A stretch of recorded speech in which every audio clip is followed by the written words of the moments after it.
welcome to Shedding Starlight. Last week, we started off on our new season on Kingdom Hearts 2 with the character Xehanort and all that this game reveals about him.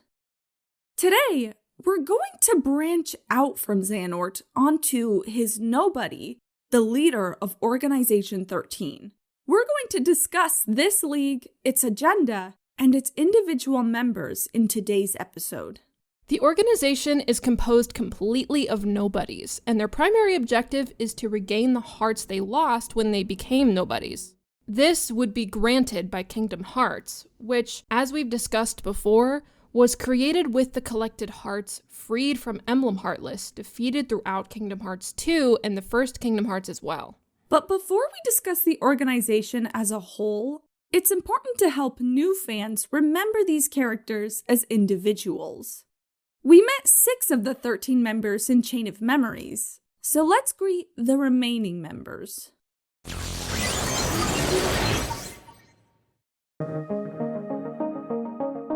The leader of Organization XIII, referred to as the Superior in Chain of Memories, is Xemnas. Anger and hate are supreme. We discussed in the previous episode that he's the nobody of the first game's antagonist, Ansem, the Seeker of Darkness.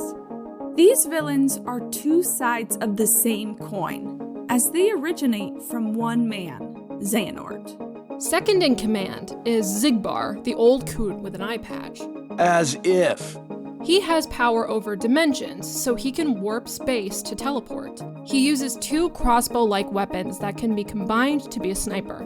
Xigbar is among the 6 founding members of the organization, Ansem the Wise's previous apprentices. His name used to be Breg. Ranked number 3 is Xaldin, the large man with dreadlocks at Beast's castle. Who could ever love a beast? He fights with multiple lances and the power of wind. Another ex-apprentice, his human name was Dylan. And then we have number 4 Vexen, who was named Evan, number 5 Lexius, who was named Alias, and number 6 Zexion, who was named Ienzo. These 3 all died at Castle Oblivion. Ranked 7 is Saïx, a blue-haired grump who often manipulated Sora. Moon, shine down! He's in the JRPG class Berserker, and his weapon is a large claymore. His power comes from the moon, and one could interpret that to mean the moon in general, or specifically Kingdom Hearts itself as a moon. Because he was not one of Ansem the Wise's original apprentices, we don't know his original name, nor the members who joined after him. Next is a familiar face, Axel. Got it memorized? In Chain of Memories, Axel had an agenda to take out multiple members of the organization. And in the beginning of Kingdom Hearts 2, he was still following orders when trying to retrieve Roxas. But at some point, Axel deserts the organization to revive Roxas by his own means. After Axel is Demyx at rank 9. Did they ever pick the wrong guy for this one? With a blonde mullet and blue sitar, he can create clones of himself composed of water. Demyx is a fun character because he's in way over his head. He reads instructions on cue cards and is prone to panicking. After Demyx, but a lot more competent than him, is Luxord, the platinum blonde who may have a British accent, but only speaks the language of gambling. There. The dice have been cast. He uses the power of time as a gimmick in his battles. Numbers 11 and 12 are Marluxia and Larxene, who also died at Castle Oblivion. And last but not least, we have Roxas, who was ranked as the final 13th member.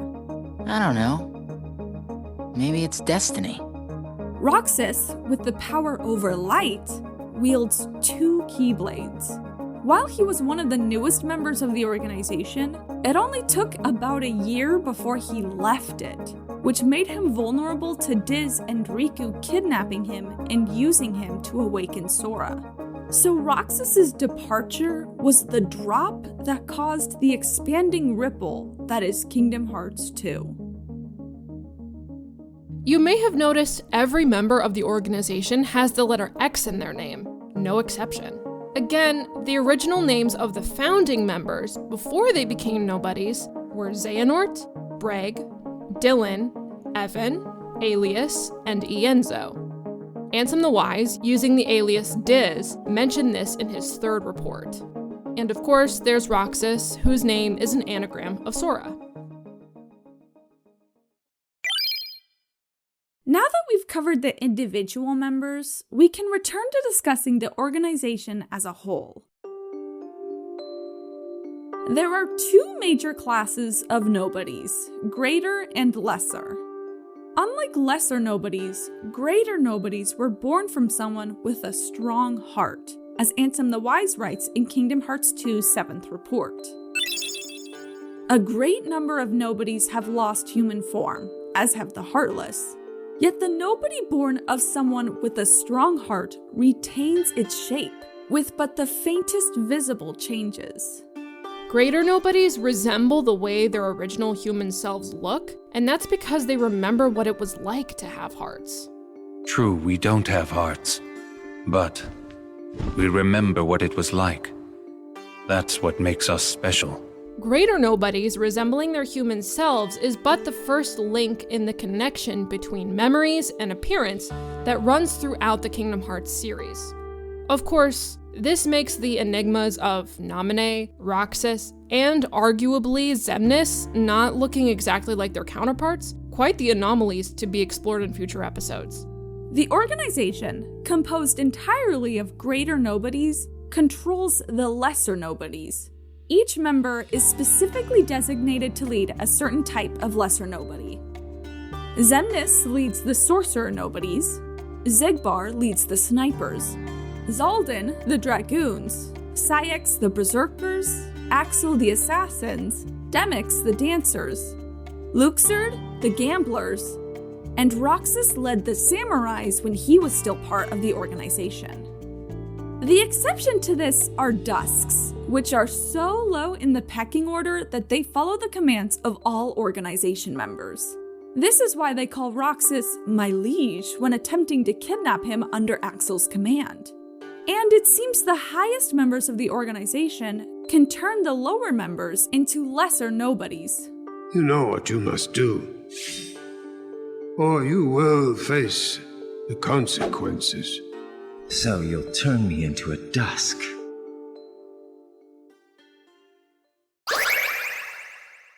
Throughout Kingdom Hearts 2, in the intricate tapestry woven by the higher members of the organization, there are tears. For example, Saïx explains that when the Keyblade releases hearts trapped within Emblem Heartless, they collect to build up the Kingdom Hearts visible in the world that never was. Using Kingdom Hearts, they will all be granted hearts once more and exist as people again. The rage of the Keyblade releases those hearts. They gather in darkness, masterless and free, until they weave together to make Kingdom Hearts. And when that time comes, we can truly, finally exist. Why? Kingdom Hearts? Where is my heart? But taking into account the goals and acts of Xehanort's Heartless Ansem from the first game, there's much more at stake than just restoring a handful of absent hearts. Xehanort, as he wrote in Kingdom Hearts 1's reports, desired endless knowledge and wisdom, desired Kingdom Hearts, before becoming a Heartless and nobody to begin with, when he already had a heart. Whatever Xehanort's Heartless and nobody were seeking, whatever they were striving for, began before the organization was even conceived. All that and more. I'm carrying on what you yourself began, and I'm creating a brand new world, one heart at a time. While this conspiracy starts at the top of the organization, it trickles down to the lower ranks. In a flashback, around the time that the organization established a base at Castle Oblivion, Xigbar, who's second in command, asks Zexion about Xemnas' secret. And later, at the time of Chain of Memories, Axel kills Zexion because he found out way too much. So what else is brewing so deep within the organization that infighting causes its few members to be further cut down? These are not the actions of an organization that simply desires to be human again. Organization 13 is a league of elite nobodies who, on the surface, have a desire to regain their humanity through the means of Kingdom Hearts. But just as each nobody has a Heartless, each member has their shadow. Starting with 6 apprentices who betrayed their master, even when they grew to 13, each member still held cards close to their hollow chest, the superior most of all.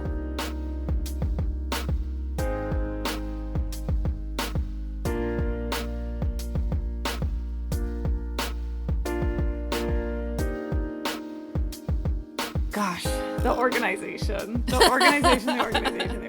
These are the bitches that got me into this fucking series, Hannah. They're so interesting. They're so mysterious. They're so cool. They all got crazy hair. They all got crazy names. Yeah. You would think with 13 members, there would be one that I wouldn't like, but I really love them all. I really do. Yeah. It's so good.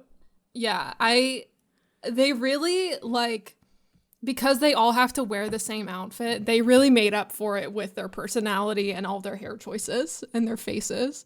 So they're all very distinct and memorable, which is great. I have, I accidentally closed it down, so let me bring it back up. Ooh. So I have tips to remember each of their names. And I was going to include this in the actual presentation, but I think some of them made me laugh and giggle that I was like, well, I might as well do it in the discussion in case Hannah also giggles. The one line that made me laugh, and you can hear me laugh a little bit in the presentation, is Luxord, who speaks the language of gambling. I was kind of proud of that line. I was kind of proud of it. Oh, God, he has to bring up cards or dice or chance. Luxord would go 5 minutes without talking about gambling. Challenge. No, he'll die. He'll suffocate. Impossible.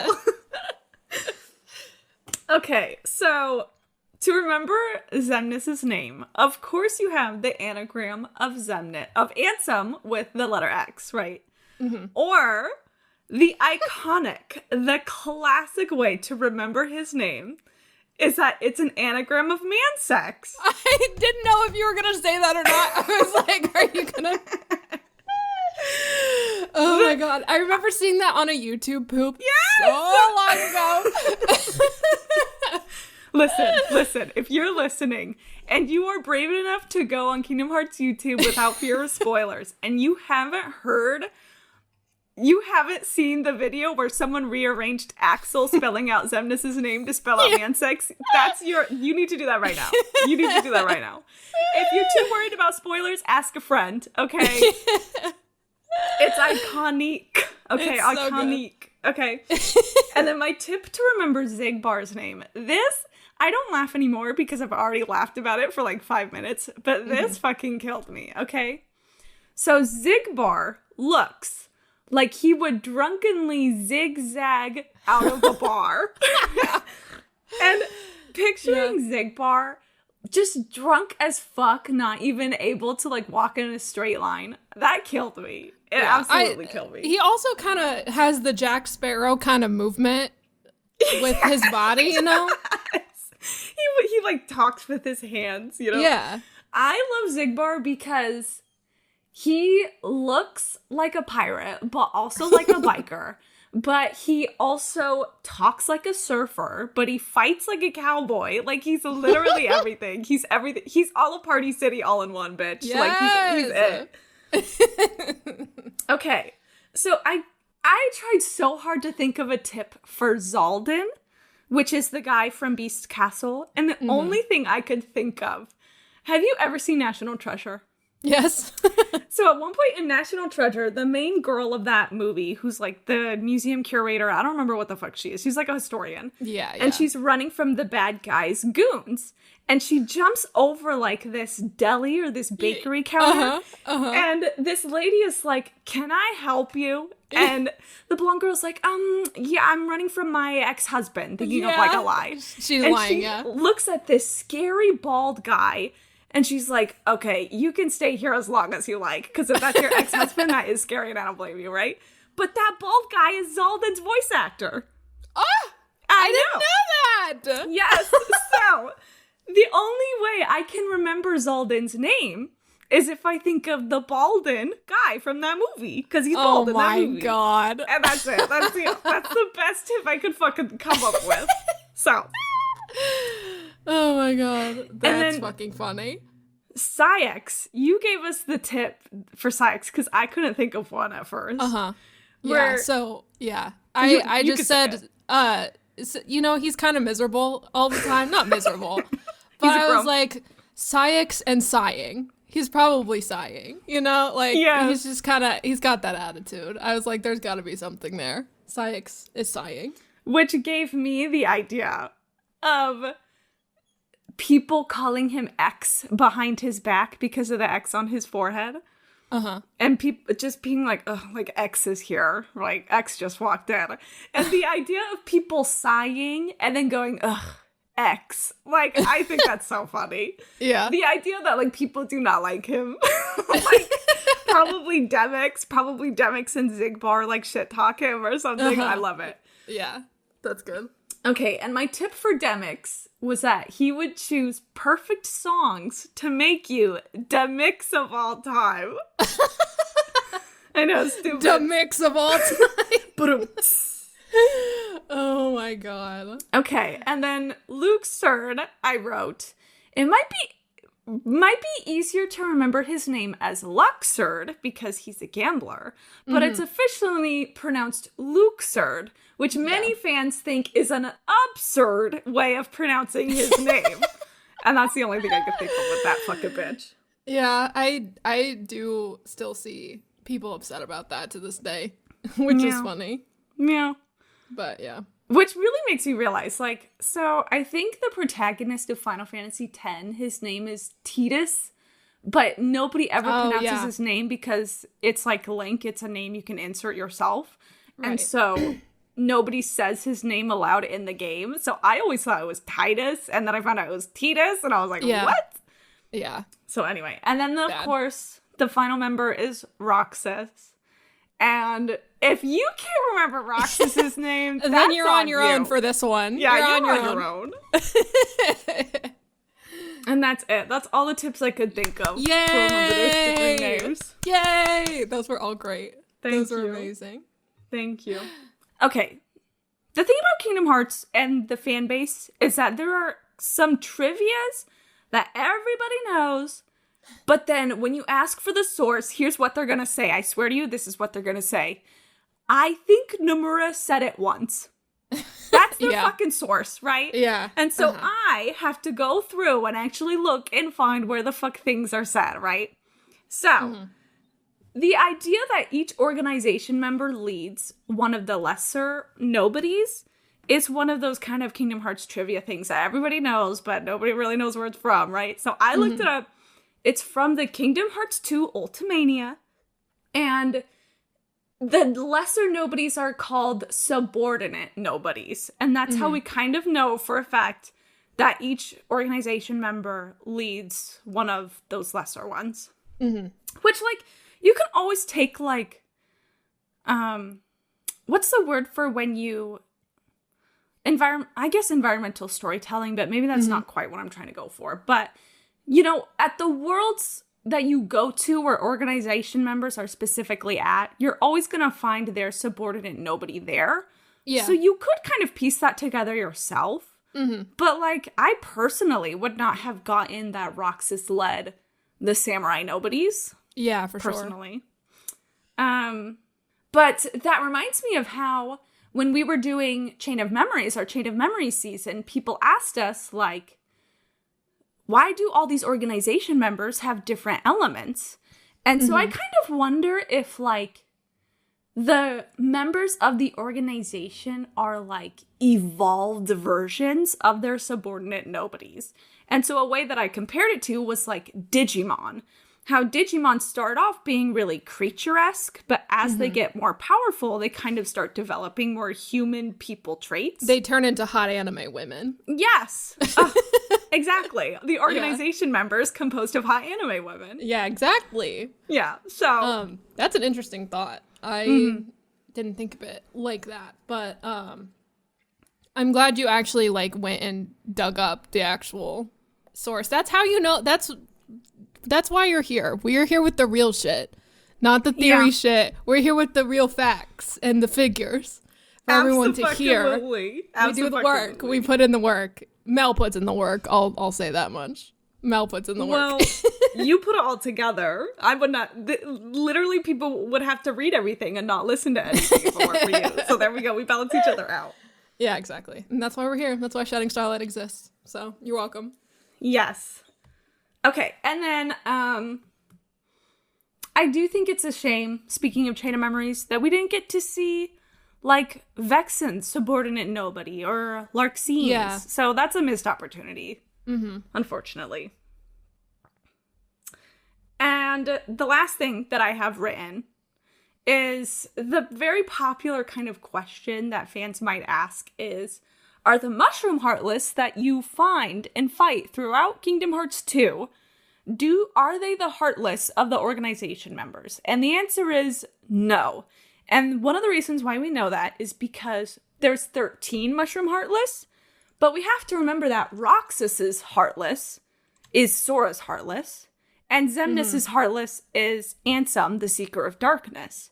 Yeah. And so the Mushroom Heartless would only be 11, not 13. So the fact that there's 13, and they're also really weak Heartless, and you would think that a strong heart creating a strong Nobody would also create a strong Heartless. And these little guys, you know, they're cute, you know, but they're, you know, some of them cry and like weep when you defeat them, you know what I mean? Hey, Demix would cry if you put him in the right situation. Okay, so Demix's Heartless might be a Mushroom Heartless. Like, he's the only one. That is so interesting. I never thought of thinking about that as like, because they are wearing little organization coats, aren't they? That's cute and fun. It is very cute. Maybe they're just admirers. Maybe they're the fan club. That would be good.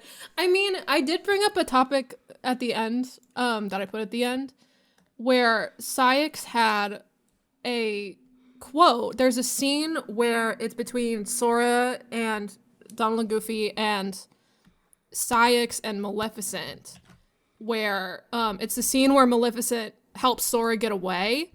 Saïx summons Heartless in that scene twice, 2 or 3 times, I think.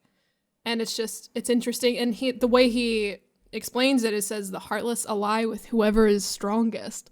So that's an interesting thing. It's like, I don't know. I guess that makes sense given like the whole context of Kingdom Hearts 1, where it's like if you submit to darkness then and you're strong enough, then you can control Heartless. But like, yeah, it's still interesting when Xemnas describes himself as like neither of light or darkness, but the people in between.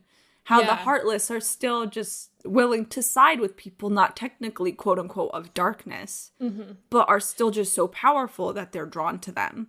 It is also interesting because Maleficent summons her own Heartless in that same scene, and they like fight each other. So it's like, what's the truth? So like, some Heartless ally with some people, and then some ally with other people, depending on who they think is strongest. Yeah, that's interesting. Weird. Yeah, what's the deal there? Yeah, you're right. Especially with Pete.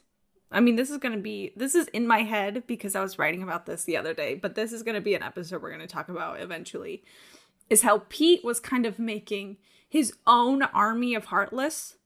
And but Pete is like a dingus, you know, like yeah. I feel like a Jedi mind trick would work on Pete. You know what I mean? Yeah. And so I wouldn't necessarily say that he has a strong heart or like a strong will. So I don't know why they're following him.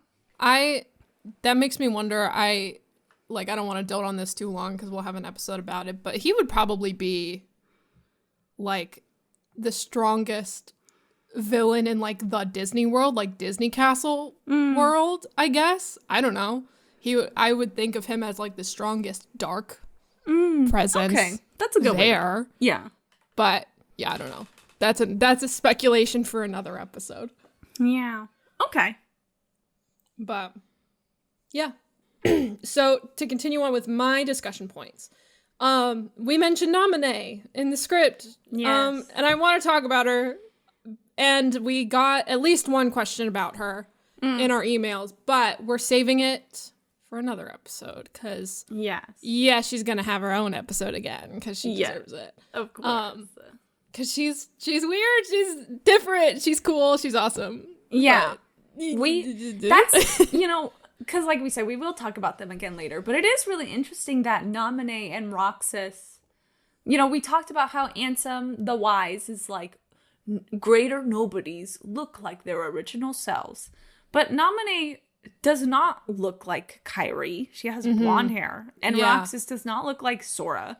Yeah. So there's clearly something else going on, especially because if having memories of your past life is what makes you look like your original self, Nominee knows about Kyrie, but Nominee doesn't talk about Kyrie as if like it's her past self. Right. She talks about Kyrie like it's a different person. And Roxas kind of does the same thing, where Roxas is like another dream about him, not my past life, Yeah. So they both got main character syndrome happening here. Yeah, they do. They're different. They do. But yeah, it's definitely interesting. I can't wait to talk about them. I like Roxas and Nominee in this game are one of my favorite parts. Them reuniting at the end credit scene always makes me cry. It always makes me cry. It really gets me. I love both of them so much. Another thing I wanted to bring up.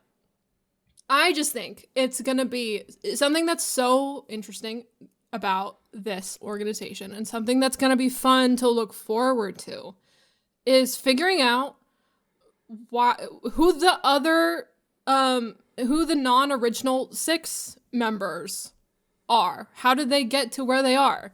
Like, what's their history? We know the Ansem the Wise apprentices. We know how they got here. But like, how did the others get here? What is their history? What promises were they made? Because we also touched on how there's a little bit of deception going on here within this organization. So like, I don't know. Were like individual promises made to each person depending on what they wanted or needed? It's interesting to think about, like, these original 6, like, why do they need more than just the 6 of them? Yeah. Like, having Roxas is obviously helpful, but why do you need 13 of you?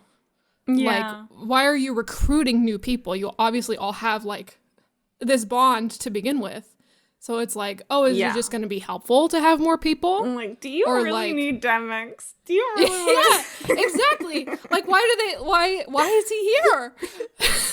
I can't remember. Do you remember when Demix is reading cue cards in Olympus Coliseum? I don't remember if this is fact or if it's like implied in the manga or if it's like a fan thing. But there is the idea out there that it was Saïx who had to write him the cue cards. And the idea of Saïx sitting at a desk writing, like, if subject fails to respond, use aggression. Like, it's so fucking funny. Like, so why is this guy in the organization? Yeah. Why is he here? Which I'm not complaining because I love him. I love this character. But yeah, he's great. I remember hating him so much as a child because his fight is so hard. Yeah, it's bullshit. His fight is so difficult. And that's why whenever I was editing the presentation, I did not want to use the dance water dance quote because I didn't want to trick everybody. And I'm so glad. It's like you read my mind. But yeah, it's interesting to think about, and I won't say too much, but something we're still kind of figuring out in the present day about all of these characters. Yeah. Like, in the present day of the series, which is it's cool like to me. It's like we said before, I think, the last episode, where Kingdom Hearts 2 and what it reveals and what it shows us is not forgotten. Even with all of these different Kingdom Hearts games out. Like, we still come like, if, like, we say this, like, every season, but it, like, nothing in Kingdom Hearts is forgotten. Everything kind of keeps building up in its relevancy. Mm-hmm. And so it's such an interesting... It's just good to know. It's good to know that things that you think are interesting, you just have to be patient. You just have to be patient, because it'll all come back. Boomerang, bitch. Yeah. Truly, yeah. But speaking of the recruitment process of, like, why bring in more? Like, what is the point? We have some emails on this process as well. So our first question about this recruitment process is from Kole on Patreon. Woo, Patreon! Yeah! Patreon subscriber. Thanks, Kole. Thank you, Kole. So Kole commented, something I've always wondered with the organization when I played through Kingdom Hearts 2 was, do they go out looking for new recruits? Or are the full bodies just drawn to organization for some reason? And then on top of that, Kronsi from our emails asked, are there other nobodies with the same traits but outside the organization? And how do you think their recruitment process goes? Do they have some sort of nobody detection? Is it sheer luck? Maybe some sort of LinkedIn page? Do they interview them and test them? Or are the new recruits welcomed with open arms?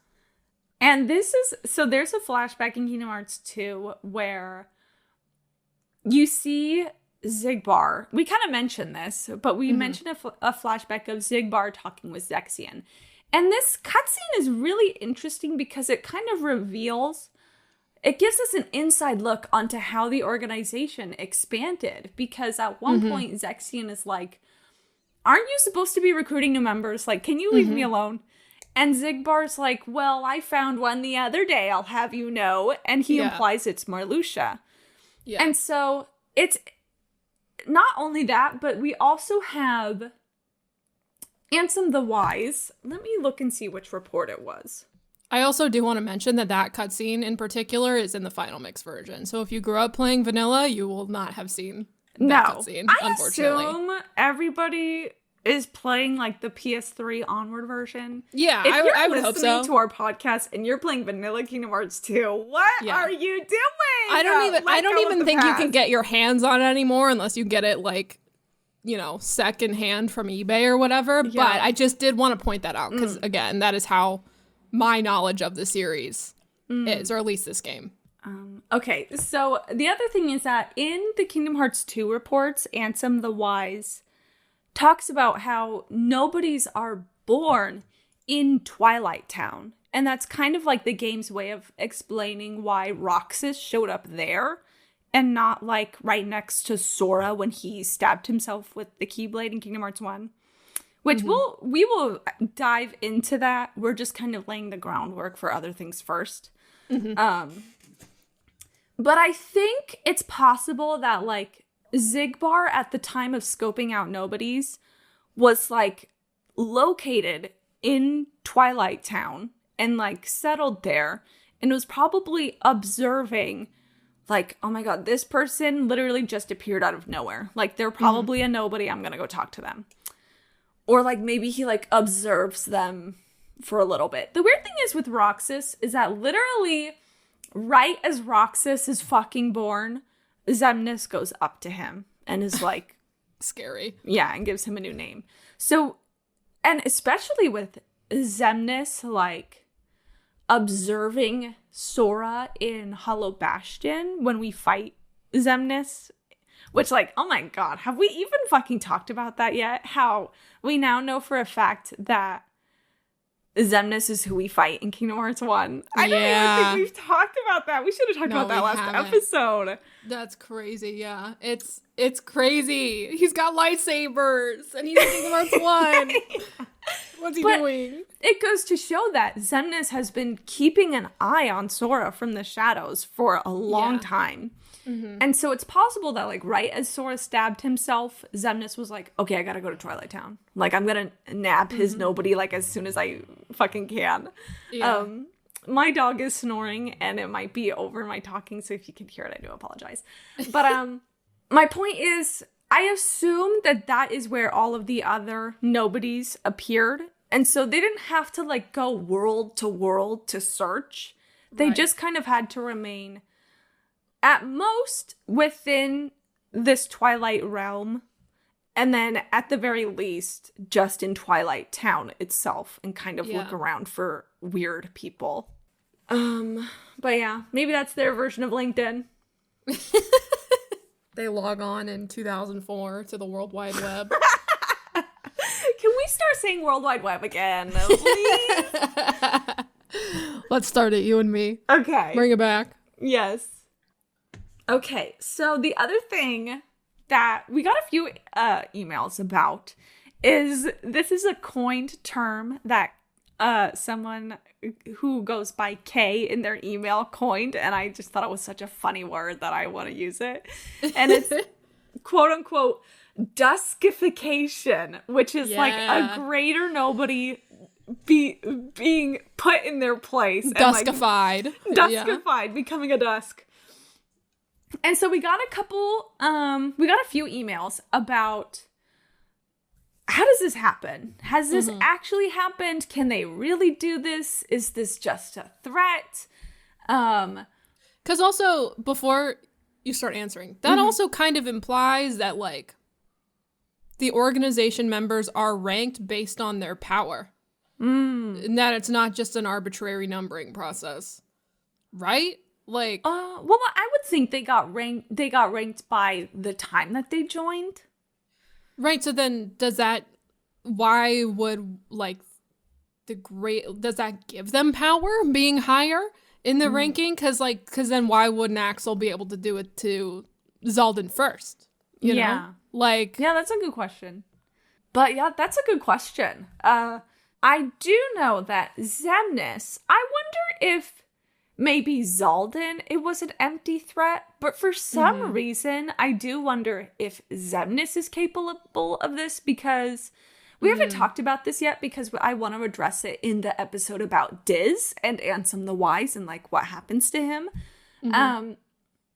But we are eventually going to talk about Xemnas banishing him to a realm of nothing, and how it doesn't really seem like that's something other nobodies are able to do. It's like open a gate to this whole other fucking realm and like put people there.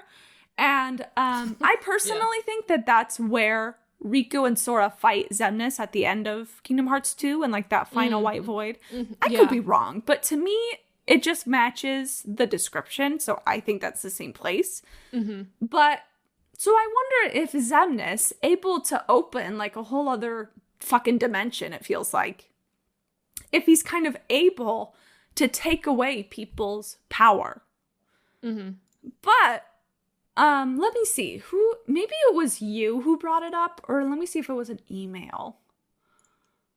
Okay, so Kay continues and is like, but we never see this punishment carried out, and instead traitors at Castle Oblivion are just killed. They're just straight up killed. And it was Axel who killed them, not Xemnas. But they do bring up an interesting point of how if Xemnas really was fucking tired of people disobeying him, or like if he was suspicious that people would turn traitor, why didn't he just turn them into a dusk where they would have what seems to be much less of like a rebellious will? So I don't know. That's a good question. And I had never really thought of the idea of it being an empty threat or like actually possible. But I almost like don't want to find out. Like it's there's something about like it reminds me of like Angela's grotto. Not Angela. Who's Angela? Ursula. It reminds me of Ursula's grotto. I was wondering. I was like, what is this media you're referring to? In The Little Mermaid, when everybody gets turned into like those little weird little fucking I don't even know deals. Not shrimps, but like the little guys, the bottom feeders. Yeah. Like that almost like I feel like if that were me, I would just be like, just kill me. Like literally, I'd rather just die. And so I don't know. It's weird.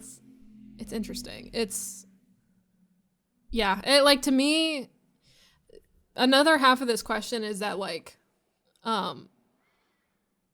does that imply the dusks we see in game used to be members of the organization? I don't think so. I don't think so, but that's just me talking.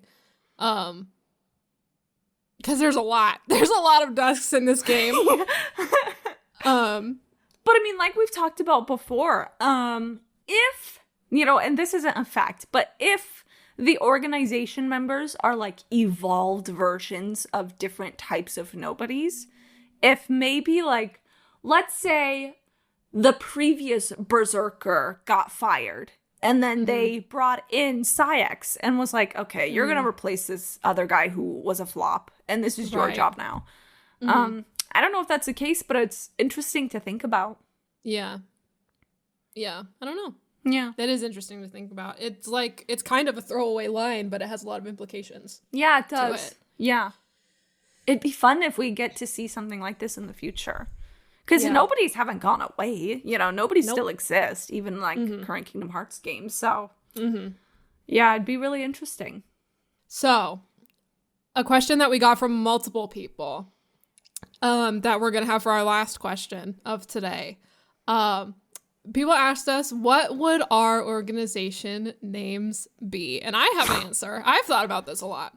I thought about it today. Surprisingly, it's not really something I've thought about a lot. You'd think for how long I've been a Kingdom Hearts fan that I would think about it more, but I just haven't.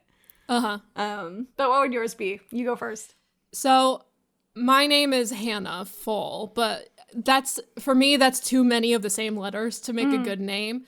So I often also go by Han, just H-A-N, and so I would be Nox, N-A-X-H, I think. Okay, that is why would we be a really good duo? Because I'm kind of in a similar boat where my name is too long, so I would just go by Mel, and then I think I would be, I'm not really happy with any of them, but I would be satisfied with Xelm, X-E-L-M. And so that. Nox and Xelm, I feel like we would be two cunty bitches tearing up the place. I kind of Here's a different question. Ansem talks about in his reports that the Nobodies have a slight physical change to them. What do you think your physical change would be? If I don't get XIIX's pointy ears, what's the fucking point? If I don't get pointy ears, what's the point? That's good. Or if they made me a little taller, which I think would be so funny. Just make me a little taller, like an inch or two. I really like Axel's little tears on his cheeks, so I feel like I would have some sort of facial markings like that, because I'm also a big Star Wars fan, and I really like what the fuck are they called, the species that Ahsoka is, Togruta. I really like all their cool little facial markings, so I think maybe not as much as they do, but something similar to like Axel's, like maybe on the cheeks, or like on the forehead. Would you want it to be symmetrical or not symmetrical? I think so. I think of it, I'm imagining it. I don't have a specific imagination of anything right now, but yeah, something symmetrical. For sure. So. Bitch, where's the fan art? Oh, wait, they don't know what it looks like. Well, yeah, they do. I could Photoshop it on our fucking little animation. Yes. Us in the organization coats. And our little changes. Yes. Love it. Speaking of the organization quotes, real quick. This is how fucked up of a fan I am. So, in Kingdom Hearts 2, every organization member, even though they all have the same coat, they all have different body styles and like different silhouettes. And when they're all hooded, I can still tell who's who. I think maybe the two of them that I get mixed up is Lexius and Zaldin, because they're both really burly men. But other than those two, I can literally tell who's who. It's embarrassing. You're cracked in the head. I'm fucking In case y'all didn't know, Mel was one of the most cracked people about this series that you'll ever meet. It's embarrassing. No, it's great. It's wonderful. Well, that's the organization. The best league ever. Yeah. The most mysterious group of people in black coats that you'll ever meet, that you'll ever see. We love them. We love them. And now I need all of you listening to this go to our YouTube, go to Patreon, wherever. Smash or pass every organization member. The way I would pass all of them. Or you mean smash all of them? Smash all of them. God. But also like rank hottest to least hot. Yeah. In your opinion, I need that. You know what I love? So, Vexen is a character who I've made kind of fun of for a long time. Like, I poke fun at him. He's just so dorky and dweeby, and I love it. But there are people out there dedicated to fucking Vexen. And honestly, respect. Yeah. I love it. Vexen fuckers, they're out there, they're real, and we're amazing. Thinking of you. They're cryptids, but they're prayers. Amazing. All right. Well, that's the end of the episode, yeah? Yes.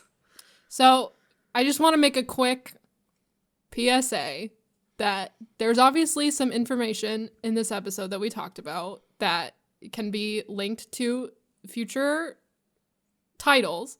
And I want to remind everyone that we are not afraid to delete comments on YouTube. So I would just ask that everyone be incredibly chill about this episode. And if you are one of those people, you know exactly what I'm talking about. So just please be chill. Instead of writing a comment, maybe subscribe and like the video instead. And go to our Patreon and sign up instead of writing that comment. That is so fucking funny. Or if you really need to type something out, give us a 5-star review on Apple Podcasts. Yeah. Put that energy somewhere where it's going to be positive and good. Yes. If it's not the organization smash or pass rank from hottest to least hot, then I don't want it in my comments. Where are my Luxord fuckers at? Where you at? But that's it. Mel, what are we talking about next episode?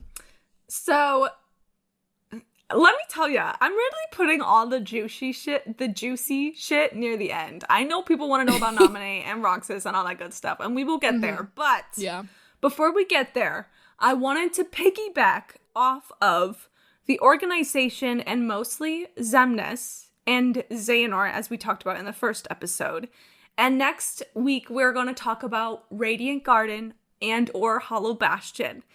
We're going to talk about kind of its history, and we're also going to talk about all of the different places within that world that are just so mysterious. And we're gonna really dive deep into the locations and the history and of this world, because it's so interesting. It's one of my favorite worlds. I'm so obsessed with how many secrets it has. So to hype it up, I've read part of the script already, and I'm so excited to talk about some stuff that I feel like not a lot of people ever talk about. Like, there's some stuff we're gonna go over that I haven't seen anyone talk about. Like, not that I've, dived too far into theory videos on YouTube, but still, No, I've said it before and I've said it again. It feels like there are things that I fixate on that nobody else thinks it's important. And I'm just like, you just wait. You roll the day. It's coming back, I swear. Anyway.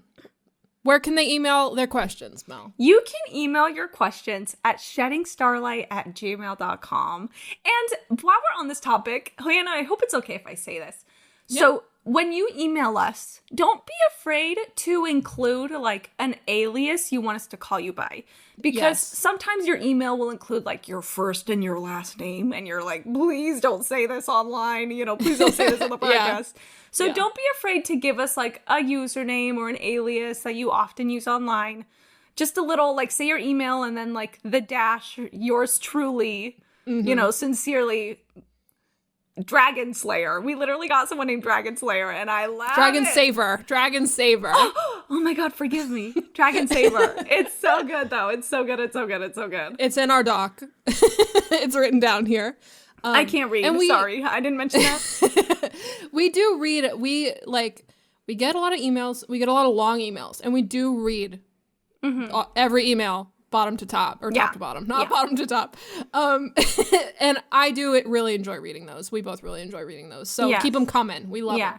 Also, you can also send your questions to the comment section on our Patreon, because we post our episodes there a day early. Ooh. So if you're on our Patreon, you're hearing this on Sunday instead of Monday. So exciting. That's a reason why you should sign up. And yeah, like I said before, don't be spoiling stuff in the comments. Instead, leave us a review, like and subscribe to the video, put that energy, that excited energy somewhere where we'll appreciate it and not spoil it for everybody else. And yeah, I think that's it. Anything else, Mel? Rate us 5 stars. 5 stars. No, I think that's it. Amazing. Amazing. All right. Well, thank you all for watching, and we'll see you in the starlight.